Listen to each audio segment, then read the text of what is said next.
देवं कंसचाणूरमर्दनम् देवकी परमानन्दम् कृष्णं वन्दे जगद्गुरुम् देवकी परमानन्दम् कृष्णं वन्दे जगद्गुरुम्।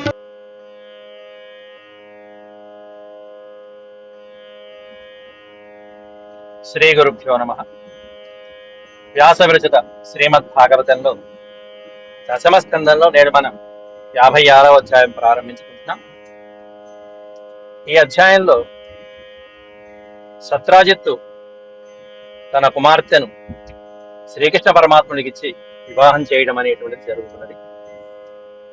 శమంతకోపాఖ్యానాన్ని సంపూర్తిగా వివరిస్తున్నారు ఈ అధ్యాయంలో వ్యాసుల వారు. ముందుగా భగవన్నామ సంకీర్తన చేసుకుని నేటి ప్రవచనాన్ని ప్రారంభించుకున్నాం. శుక్లాంబరధరం విష్ణుం శశివర్ణం చతుర్భుజం ప్రసన్నవదనం ధ్యాయే సర్వవిఘ్నోపశాంతయే వ్యాసం వసిష్ఠనప్తారం శక్తేః పౌత్రమకల్మషం పరాశరాత్మజం వందే సుఖతాతం తపోనిధిం వ్యాసాయ విష్ణురూపాయ వ్యాసరూపాయ విష్ణవే నమో వై బ్రహ్మనిధయే వాసిష్ఠాయ నమో నమః. నారాయణం నమస్కృత్య నరం చైవ నరోత్తమం దేవీం సరస్వతీం వ్యాసం తతో జయముదీరయేత్. శ్రీశుక ఉవాచ సత్రాజితస్వతనయాం కృష్ణాయ కృతకిల్బిషః స్యమంతకేన మణినా స్వయముద్యమ్య దత్తవాన్.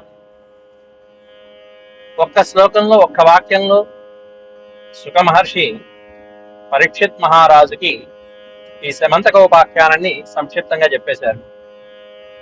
సత్రాజిత్ అనేటువంటి యాదవ ప్రభు స్వతనయా తన కుమార్తెను కృష్ణాయ కృతకిల్బిషః కృతకిల్బిషః సత్రాజిత. ఈ సత్రాజిత ముందు ఈ కృతకిల్బిష అనేటువంటి పదాన్ని మనం జోడించుకోవాలి. అలా ఎలా తెలుస్తుందండి అంటారా? దానికి ఒకే ఒక్క చిన్న గుర్తు చెప్తున్నాను, వినండి.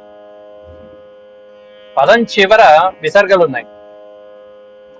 అలాగే ఉన్నటువంటి పదం ఆ పాదంలో ఆ శ్లోకంలో ఉంటుంది ఎక్కడో ఒక చోట. అదేమిటంటే ఇదిగో సత్రాజిత అంటే ఇది ప్రథమా విభక్తిలో ఉంది. ఇదే పదం ప్రథమా విభక్తిలో కూడా ఉన్నది. అలా ఒకే విభక్తిలో ఉన్నటువంటి పదాలను మనం జోడించుకుంటే సంస్కృతంలో శ్లోక అన్వయం అంటారు దాన్ని. కృతకిల్బిష సత్రాజిత ఈ రెండు కలుపుకుంటే తాను చేసినటువంటి దోషానికి పశ్చాత్తాపడినటువంటి సత్రాజిత్తు అని అర్థం. అక్కడ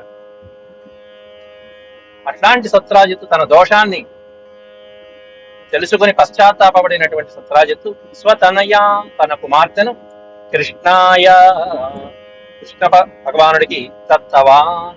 దత్తవాన్ అంటే ఇచ్చాను. ఎట్లా ఇచ్చాట? స్యమంతకేన మణినా స్వయముద్యమ్య దత్తవాన్. స్యమంతకమణితో పాటుగా తన కుమార్తె అయినటువంటి సత్యభామాదేవిని కూడా కృష్ణ పరమాత్ముడికి ఇచ్చి వివాహం జరిపించడం జరిగింది.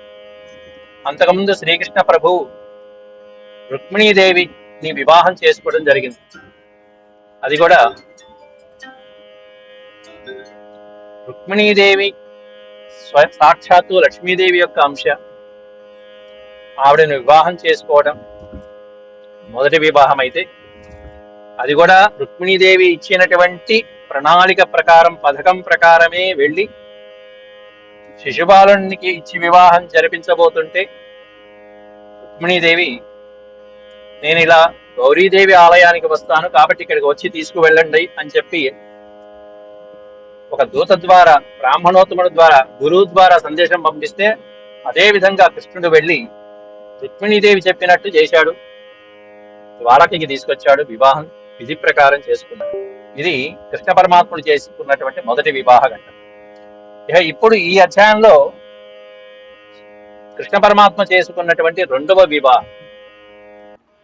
ఆయన చేసుకోవటం కాదు, కన్యని స్వయంగా వచ్చి మరీ ఇచ్చారు. సత్రాజిత్తే ఇచ్చాడు. రాజోవాచ అప్పుడు ఇలా సంక్షిప్తంగా చెప్పినటువంటి కథని, శమంతక ఆఖ్యానాన్ని పరీక్షిత్ మహారాజు ఆలకించి అంటున్నాడు సుఖబ్రహ్మతో, సత్రాజితః కిమకరోత్ బ్రహ్మన్ కృష్ణస్య కిల్బిషం స్యమంతకః కుతస్తస్య కస్మాత్ దత్తా సుతా హరేః. అయ్యా పరమాత్మ, సత్రాజితః కిమకరోత్, కృష్ణస్య కిల్బిషం, కిల్బిషం అంటే అపరాధం. కృష్ణ పరమాత్ముడికి ఎటువంటి అపరాధాన్ని గావించాడు? ఈ విధంగా పశ్చాత్తాపడి తన కుమార్తెను ఈ మణితో పాటుగా ఇచ్చాడు అంటున్నారు. సత్రాజిత్తు చేసినటువంటి అపరాధం ఏమిటి? కృష్ణ పరమాత్మకి ఏం అపరాధం చేశాడు? కిం అకరోత్ బ్రహ్మన్. ఈ బ్రహ్మన్ అనేటువంటి పదం సుఖబ్రహ్మకి వాడినటువంటి సంబోధన బ్రహ్మా విభక్తి. హే బ్రహ్మన్, సత్రాజితః కిమకరోత్ కృష్ణస్య కిల్బిషం. అలాగే స్యమంతకః కుతస్తస్య కస్మాత్ దత్తా సుతా హరేః. అటువంటి ఆ సత్రాజిత్తుకి ఈ శమంతకం అనేటువంటి మణి ఏ విధంగా ప్రాప్తించింది? కుతః అనే పదానికి అర్థం ఎక్కడిది, ఎక్కడి నుంచి వచ్చింది అతనికి? కస్మాత్ దత్తా సుతా హరే. అట్లాంటి కృష్ణ పరమాత్ముడికి ఈ శమంతక మణితో పాటుగా కన్యని కూడా ఇచ్చారన్నారు. ఆమె ఎవరు? ఎవరిచ్చారు? ఆమె పేరేమిటి? ఆ వివరాలన్నీ కూడా పూర్తిగా వివరంగా చెప్పండి మహానుభావ. ఇలా సంక్షిప్తంగా చెప్తే శిష్యుడైనటువంటి వాడికి చాలా సందేహాలు వస్తాయి. అందులో పరీక్షిత్ మహానుభావుడు 7 రోజుల్లో మరణం పెట్టుకుని మరి ఈ భాగవత అమృతాన్ని గ్రోలుతున్నటువంటి వాడై ఆమూలాగ్రము పరమాత్ముని యొక్క అద్భుతమైనటువంటి దివ్యలీలల్ని ఆనందిస్తూ గ్రోలుతో ఆ అమృతాన్ని ఆస్వాదిస్తున్నాడు. కాబట్టి సంక్షిప్తంగా కాదు, ఈ పరమాత్మ యొక్క అద్భుతమైనటువంటి లీలని సవివరంగా వివరించండి అంటూ ఉత్తమమైనటువంటి శిష్యుడు ఏ విధంగా అడుగుతాడు, మోక్షోపాయంలోకి వెళ్తున్నటువంటి ఈ పరీక్షిత్ మహారాజు కూడా అంతే ఆతృతగా అడుగుతున్నాడు. అప్పుడు సుఖయోగేంద్రుల వారు చెప్తూ శ్రీ సుఖ ఉవాచ, ఇక సవివరంగా వివరిస్తున్నాడు ఆఖ్యానాన్ని. ఆసీత్ సత్రాజిత సూర్యో భక్తస్య పరమః సఖా ప్రీతస్తస్మై మణిం ప్రాదాత్ సూర్యః తుష్టః స్యమంతకం. ఆసీత్ సత్రాజితః. ఆసీత్ అనే పదానికి క్రియాపదం అది. ఆసీత్ అంటే ఉండెను. సత్రాజితః ఆసీత్. ఒకప్పుడు సత్రాజిత్ అనేటువంటి వాడు ఉండేవాడయ్యా. వీళ్ళందరూ కూడా యాదవులలో భిన్నమైనటువంటి ఒక శాఖకి సంబంధించినటువంటి వాడు. యాదవులలోనే వృష్ణి వంశము, అంధక వంశము, భోజ వంశము మొదలైనటువంటివన్నీ ఉన్నాయని మనం పూర్వం చెప్పుకున్నాం. కంసుడు భోజ వంశీయుడు. యాదవులలోనే భోజ కులానికి సంబంధించినటువంటి వాడు. అలాగే అక్రూరుడు మొదలైనటువంటి వాళ్ళు కూడా ఉన్నారు. కృష్ణ పరమాత్ముడు వృష్ణి శాఖకి సంబంధించినటువంటి వాడు. యాదవుల్లోనే అంతఃశాఖలు ఇవన్నీ కూడా. అయితే ఈ సత్రాజిత్ అనేటువంటి వాడు కూడా భోజ శాఖకి సంబంధించినటువంటి వాడే యాదవులను. అయితే వీళ్ళందరూ కూడా మధుర నుంచి మొత్తం అందరూ కూడా ద్వారకకి రప్పించబడ్డారు కృష్ణ పరమాత్ముడి చేత. మధురలో ఇంకెవరు లేరు. ఎందుకంటే అక్కడ అనేకమైనటువంటి ఇబ్బందులను ఎదుర్కొని అక్కడి నుంచి అనేకమైనటువంటి అసురులు వీళ్ళందరూ కూడా ప్రజలను ఇబ్బంది పెడుతున్నారు. కాబట్టి ఇక్కడ ఉండటం అంత శ్రేయస్కరం కాదని చెప్పి జరాసంధుడి తర్వాత వీళ్ళందరినీ మొత్తం సమస్తమైనటువంటి యదువీరులందరినీ కూడా మాయా విద్యతో అక్కడి నుంచి ద్వారకా నిర్మాణం గావించి ద్వారకకి తరలించేశాడు ప్రభు. కాబట్టి వీళ్ళందరూ కూడా ద్వారకలోనే నివసిస్తున్నారు. సత్రాజిత్తు మొదలైనటువంటి వాళ్ళందరూ కూడా ద్వారకలో ఉండేటువంటి వాళ్ళు. అట్లాంటి ఆ సత్రాజిత్తు అద్భుతమైనటువంటి సూర్య ఉపాసన చేసి సూర్యుని యొక్క వరాన్ని ప్రసాదంగా పొందినవాడు. అంతేకాకుండా సూర్యో భక్తస్య పరమః సఖా. సూర్యో భక్తస్య, భక్త సూర్యుని యొక్క పరమ భక్తుడు. అంతేకాకుండా పరమః సఖా అంటున్నారు. సూర్యుడికి స్నేహితుడు సత్రాజిత్ అనేటువంటి వాడు. సఖా అంటే స్నేహితుడు. పరమః సఖా ఎంతో ప్రీతికరమైనటువంటి స్నేహితుడిగా భావించాడు సూర్య భగవానుడు ఇతండి. అందుకే అంత స్నేహితుడిగా భావించాడు కాబట్టి ఆయన వంటి కాంతి కలిగినటువంటి అత్యద్భుతమైనటువంటి మణిని ఈ సత్రాజిత్తుకి ఇవ్వడం జరిగింది. ప్రీతస్తస్మై మణిం ప్రాదాత్. ఈ సత్రాజిత్తు చేసినటువంటి అద్భుతమైనటువంటి సూర్య ఉపాసనకి దాదాపు 1 సంవత్సరం కాలం పాటు ఆ సూర్య ఉపాసన చేసి ఆ మంత్రాన్ని నిరాహార దీక్ష చేసినట్టుగా చేసి చేసి చేసి కర్ణుడు అంతే. మహాభారతంలో కర్ణుడు అంతే. వీపుకి సూర్యుడు తగిలేంత వరకు కూడా పొద్దున ఏది మన బ్రహ్మ ముహూర్తం దగ్గర నుంచి వీపికి సూర్యుడు తాకేంత వరకు కూడా సూర్య ఉపాసన చేస్తూ ఉంటాడు. అట్లా ఉపాసన చేసినటువంటి వాళ్ళలో సత్రాజిత్తు కూడా ఉన్నాడు. అట్లాంటి సత్రాజిత్తు యొక్క ఈ ఉపాసనకి ప్రీతి చెందినటువంటి సూర్య భగవానుడు మణిం ప్రాదాత్ సూర్య తుష్ట స్యమంతక, సంతోషించినటువంటి సూర్య భగవానుడు శమంతకం అనేటువంటి మణిని ప్రసాదించాడయ్యా ఈ సత్రాజిత్తుకి.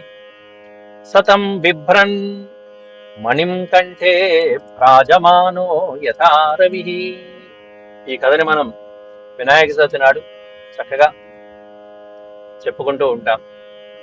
సవితి చంద్రుడిని చూడరాదు అని చెప్పి కృష్ణ పరమాత్ముడు ఈ శమంతక ఉపాఖ్యాన కథనంతా కూడా చెప్పుకుంటాం. దానికి మూలమైనటువంటి ఆధారం ఇదిగో ఈ భాగవతంలో చెప్పినటువంటి ఈ శ్లోకాలు. సతం బిభ్రన్ మణిం కంఠే భ్రాజమానో యథా రవిః ప్రవిష్టో ద్వారకాం రాజం తేజసా నోపలక్షితః. సతం బిభ్రన్ మణిం కంఠే, ఆ మణిని కంఠంలో ధరించి, బిభ్రన్ అంటే ధరించి, భ్రాజమానో యథారవి, కంఠంలో ధరించినటువంటి ఆ సత్రాజిత్తు ఎలా ఉన్నాడయ్యా అంటే యథా రవి భ్రాజమాన, సూర్యుడు ఎలా అయితే ప్రకాశిస్తూ ఉన్నాడో అలా ప్రకాశిస్తూ ఉన్నాడు.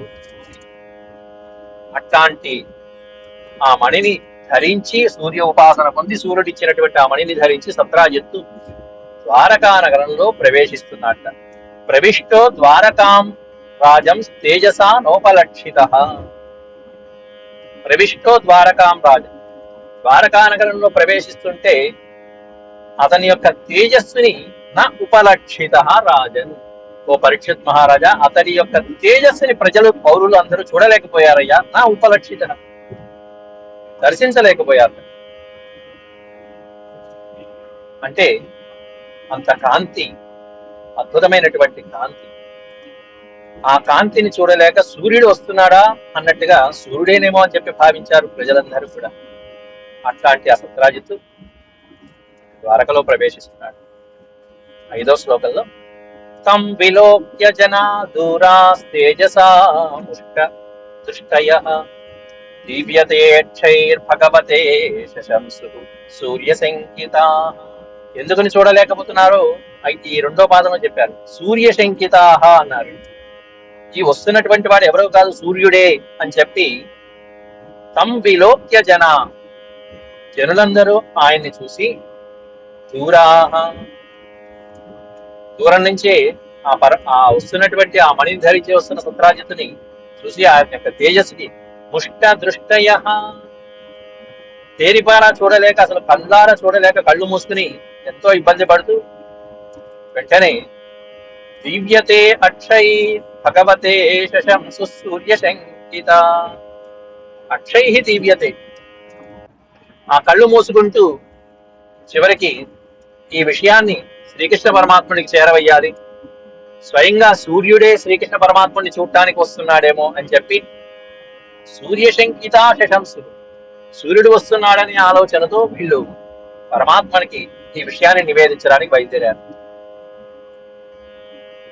సభలోకి వెళ్ళి శ్రీకృష్ణ పరమాత్ముడిని, ఆయన సుధర్మ అనేటువంటి సభలో ఆసీనుడైనటువంటి కృష్ణ పరమాత్ముడిని చేరుకొని ప్రజలందరూ కూడా విన్నవిస్తున్నారు. నారాయణ నమస్తేస్తు శంఖచక్ర గదాధర దామోదరారవిందాక్ష గోవింద యదునందన. హే నారాయణ, తే నమస్తే అస్తు, నమః తే అస్తు, నమస్తే. నమస్తే అనే పదాన్ని విడిచిస్తే నమః తే, 2 పదాలు. తే నమః అంటే నీకు నమస్కారము. శంఖచక్ర గదాధర, శంఖచక్ర గదాధర, నారాయణ నమస్తేస్తు శంఖచక్ర గదాధర దామోదర అరవిందాక్ష గోవింద యదునందన. హే దామోదర, హే అరవిందాక్ష, హే గోవింద, హే యదునందన, ఇవన్నీ కూడా కృష్ణ పరమాత్ముడికి వాడిన సంబోధన ప్రథమా విభక్తులు అంటారు. దామ ఉదరం అంటే లోకాలనన్నీ ఉదరమునందు కలిగినటువంటి వాడు దామోదరుడు. అరవిందాక్ష పద్మపత్రాల వంటి నేత్రములు కలిగిన వాడు. హే గోవింద, ఓ యదునందన, యదువంశ నందనుడు. అట్లాంటి నారాయణ నీకు నమస్కారం అయ్యా.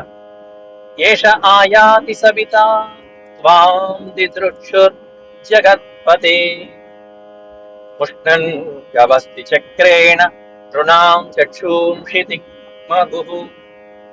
ఏష ఆయాతి సవిత, సవిత అంటే సూర్య భగవాన్.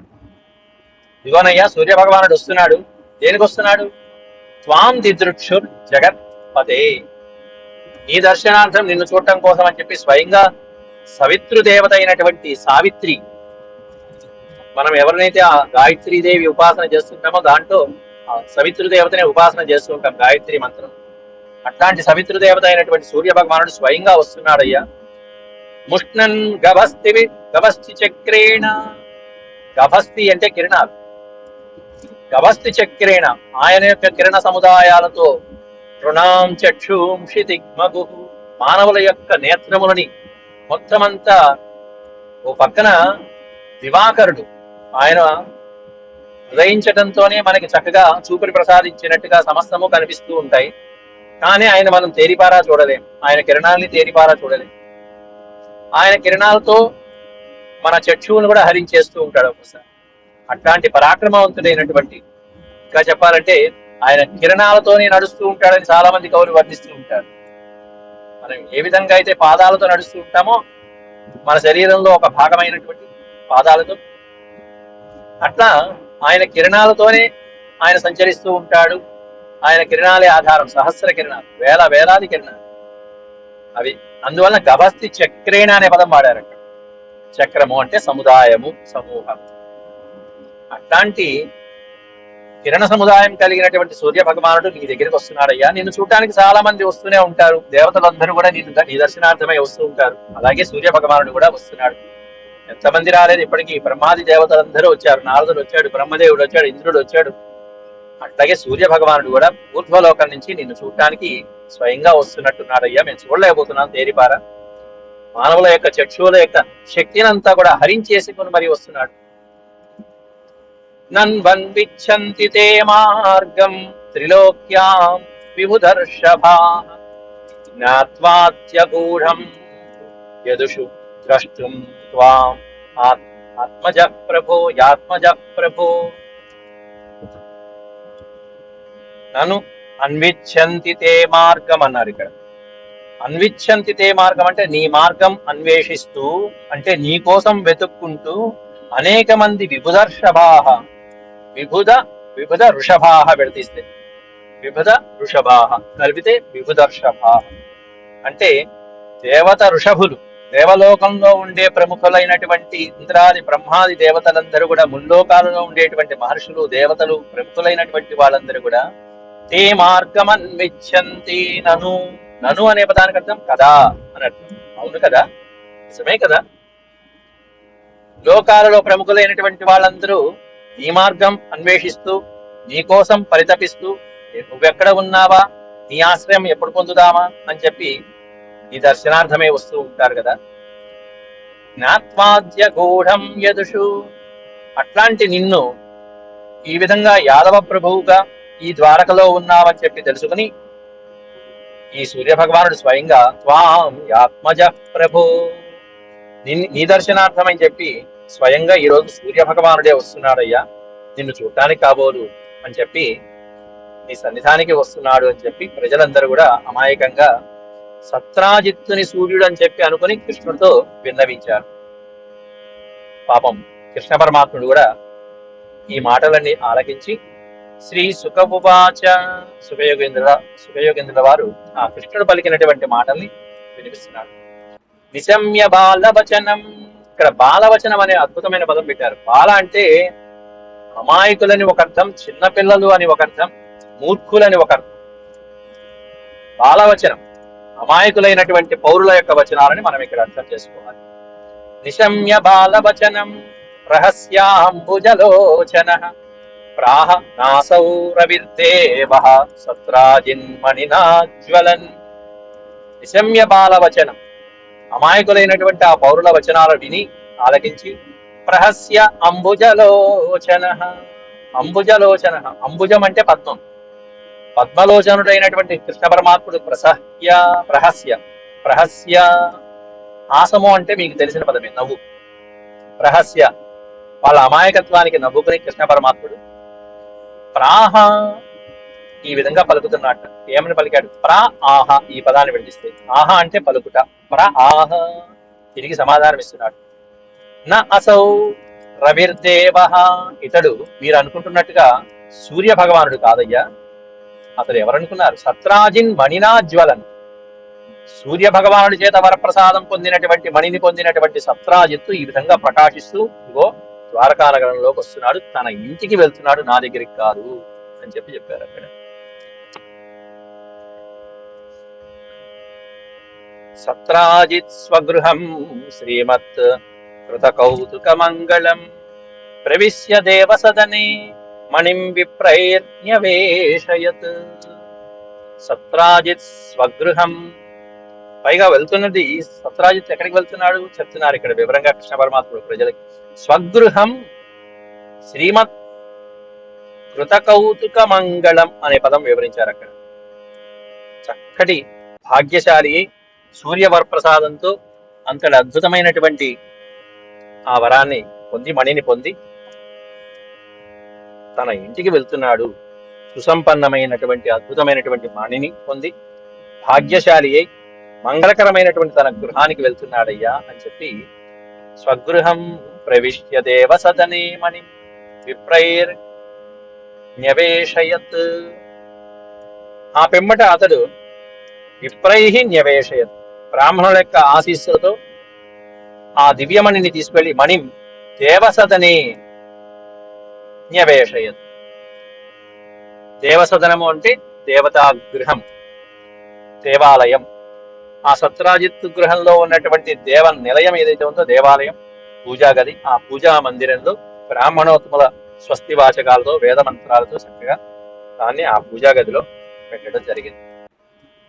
దినే దినే స్వర్ణభారానష్టౌ ససృజతి ప్రభో, అష్టౌ ససృజతి ప్రభో దుర్భిక్షమార్యరిష్టాని సర్పాధివ్యాధయో శుభాః నసంతి మాయినస్తత్ర యత్రాస్తేభ్యర్చితో మణి అని 11వ శ్లోకంలో ఆ మణి యొక్క ప్రభావాన్ని వర్ణిస్తున్నారు. ఆ మణి ఎట్లాంటి మణి అనేది వర్ణిస్తున్నారు. ఆ దివ్యమైనటువంటి మణిని పూజించేటువంటి వాళ్ళకి దినే దినే స్వర్ణభారాన్ అష్టౌ ససృజతి. అష్టౌ అనే పదం ఇక్కడ ఉంది విడదీసి చివరిలో. 8 బారుల బంగారం అంటే దాదాపు కిలోన్నర మధ్యలో బంగారాన్ని రోజుకి ఇస్తున్నది అది సూర్యవరప్రసాదం. దినే దినే స్వర్ణభారాన్ అష్టౌ ససృజతి ప్రభో దుర్భిక్ష్యమారిష్ట.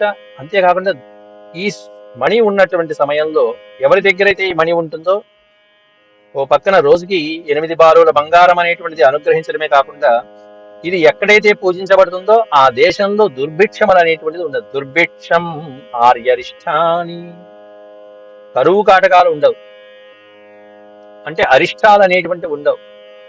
అంతేకాకుండా అకాల మరణాలు మొదలైనటువంటి వేటి వల్ల కలుగుతాయో వాటి నుంచి బాధ ఉండదు.